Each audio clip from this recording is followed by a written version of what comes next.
আজকে দুপুরে আমার বাড়িতে লাঞ্চ থালি সাজিয়েছিলাম একেবারে অথেন্টিক বেঙ্গলি ডিশ দিয়ে, যেমন মাছ, পুঁই শাক, মসুর ডাল। হ্যাঁ হ্যাঁ, আমি জানি এ আর নতুন কি, তোমাদের সকলের বাড়িতেই এরকম টাইপেরই রান্না হয় রোজ দুপুরে। কিন্তু আমি আমার বাড়িতে কিভাবে রান্না করেছি আজকে, জাস্ট সেটাই তোমাদের সাথে আজ শেয়ার করব।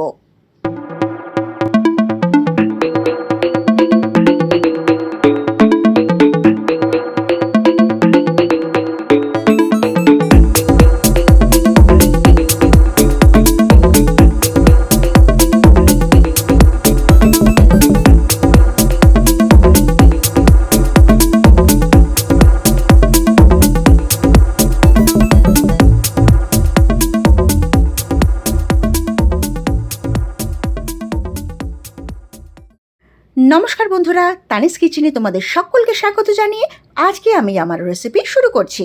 আজকের রান্নাগুলোতে খুব বেশি ডিটেলে না গিয়ে আমি ঝটপট তোমাদের রান্নাগুলো দেখিয়ে দিচ্ছি, আর আমার লাঞ্চ থালি কেমন সাজালাম সেটাও। প্রথমে দেখাচ্ছি পুঁই শাকের চচ্চড়ি। কড়াইতে প্রথমে একটু সাদা তেল গরম করে তাতে কাটা পটলগুলো আমি দিয়ে দিলাম। এই পটলগুলোর আমি হালকা করে খোসা ছাড়িয়ে এরকম লম্বা লম্বা টুকরো করে কেটে নিয়েছি। আর হ্যাঁ, এই পটলের বড় বড় বীজ আছে, আমি বীজগুলোকে বের করে নিয়েছি। পটল ভেজে তুলে নিলাম। এবার দিচ্ছি বেগুনগুলোকে। বেগুনগুলো আমি এরকম লম্বা লম্বা কেটে নিয়েছি, আর সেগুলোকেও আলাদা করে ভেজে তুলে নিচ্ছি। পটল আর বেগুন এই দুটো সবজি ভেজে নিয়ে কড়াইতে এবার আমি সর্ষের তেল দিয়ে দিচ্ছি পরিমাণ মতো। তেল গরম হলে তাতে তেজপাতা, শুকনো লঙ্কা আর 5 ফোড়ন দিয়ে দিলাম। দিচ্ছি খানিকটা রসুনের কুচি।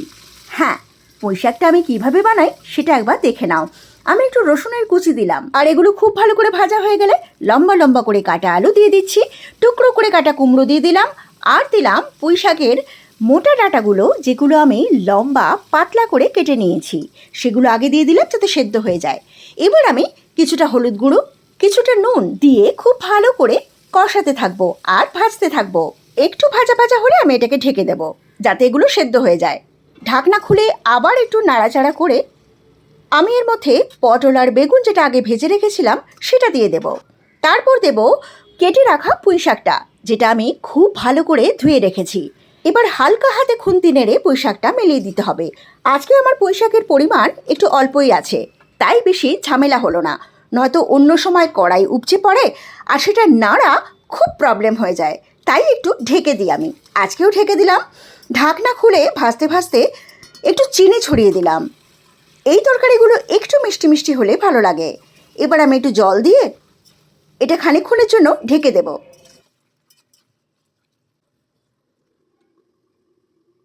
ঢাকনা খোলার পর এবার দেখো সবই একটু একটু সেদ্ধ হয়ে এসছে, কিন্তু এবার বাকিটা নাড়তে নাড়তে হালকা আঁচে সেদ্ধ হয়ে যাবে। এবার আমি খানিকটা ভাজা জিরের গুঁড়ো ছড়িয়ে দিচ্ছি।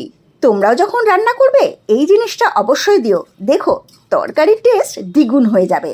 এবার মিডিয়াম টু লো ফ্লেমে বারবার নাড়তে নাড়তে দেখো তরকারির জলটাও শুকিয়ে এসছে। তরকারি সবজিগুলো খুব ভালোভাবে সেদ্ধ হয়ে তরকারিটাও কমপ্লিট হয়ে গেল। এবার তরকারিটা কড়াই থেকে অন্য পাত্রে ঢেলে নিলাম। তাহলে আজকে আমার লাঞ্চের জন্য তৈরি পুঁই শাকের চচ্চড়ি একদম রেডি। এবার আমি কাতলা মাছের ঝাল বানাবো। চলো দেখে নি কিভাবে তৈরি করছি। আমি কড়াইতে সর্ষের তেল গরম করে নিয়ে তাতে 3 পিস কাতলা মাছ ভেজে তুলবো।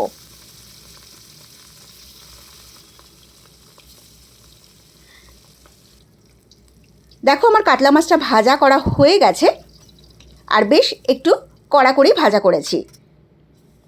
এবার এই তেলের মধ্যেই খানিকটা কালো জিরে দিয়ে আমি এই যে পেস্টটা দিচ্ছি, এটা হচ্ছে টমেটো, আদা আর রসুন। পেঁয়াজ কিন্তু দিইনি। এবার এটা খুব ভালো করে নেড়ে জলটা শুকিয়ে নিতে হবে। দেখো জলটা প্রায় শুকিয়ে এসছে। আমি এর মধ্যে এবার নুন দিয়ে দিচ্ছি, দিচ্ছি খানিকটা হলুদ গুঁড়ো, আর দিচ্ছি ভাজা জিরের গুঁড়ো। এই কটা গুঁড়ো মশলা দিয়ে খুব ভালো করে আবার নেড়ে কষিয়ে নিতে হবে। এই সময় আমি আরেকটু কাঁচা সর্ষের তেলের মধ্যে দিয়ে দেবো। তোমরা অনেকেই ভাবছো যে এই সময় আবার কাঁচা সর্ষের তেল কেন? না, কাঁচা গন্ধ কিন্তু একদম বেরোবে না রান্নায়।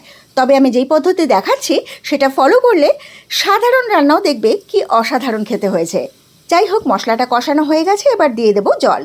আমি যেহেতু মাছের ঝালটা একটু ঝোল রাখবো তাই একটু বেশি জল দিলাম। তোমরা চাইলে অল্প জল দিতেই পারো। জলটা একটু ফুটে গেলে আমি মাছগুলো এর মধ্যে দিয়ে দেব। এবার এর মধ্যে গোটা কাঁচা লঙ্কা ভেঙে ভেঙে দিয়ে দিচ্ছি। ঝোলটা সামান্য একটু ফুটে একটু শুকিয়ে আসলে আমি গ্যাসটা অফ করে দেব। আমার মাছের ঝাল কিন্তু একদম কমপ্লিট। দেখো কি সিম্পলভাবে তৈরি অসাধারণ মাছের ঝাল হয়েছে, সেটা তোমরা এই পদ্ধতিতে রান্না না করে খেলে বুঝতেই পারবে না। আর আমার লাঞ্চের থালি আজকে একদম আমি সাজিয়ে তোমাদের সামনে নিয়ে চলে এসেছি, যাতে আছে ভাত, একটু শশা কেটেছি, পেঁয়াজ দিইনি কিন্তু, আর টুকরো লেবু দিয়েছি, পুঁই শাকের তরকারি, মুসুর ডাল যেটা আমি পেঁয়াজ দিয়ে করেছি কিন্তু তোমাদের আজকে দেখাইনি, আর দিয়েছি মাছের ঝাল, একটু টক দই। আর কি আবার শোনার জন্য রেডি হয়ে আছো? না, আজকে কিন্তু আমি কোনো চাটনি বানাইনি। যার দরকার সেই টক দইটা চিনি দিয়ে খেলেই হয়ে যাবে, ব্যাস। এবার বলো, আজকে আমার ভিডিওটা তোমাদের কেমন লাগলো? যদি ভালো লাগে তবে অবশ্যই একটা লাইক করো, আর কে কোথা থেকে দেখছো আমার ভিডিওটা একটু কমেন্ট করে কমেন্ট বক্সে আমাকে অবশ্যই জানাবে। তাহলে আজকের মতো ভিডিওটা শেষ করি, দেখা হচ্ছে আবার পরের ভিডিওতে। সো আজকের মতো টাটা।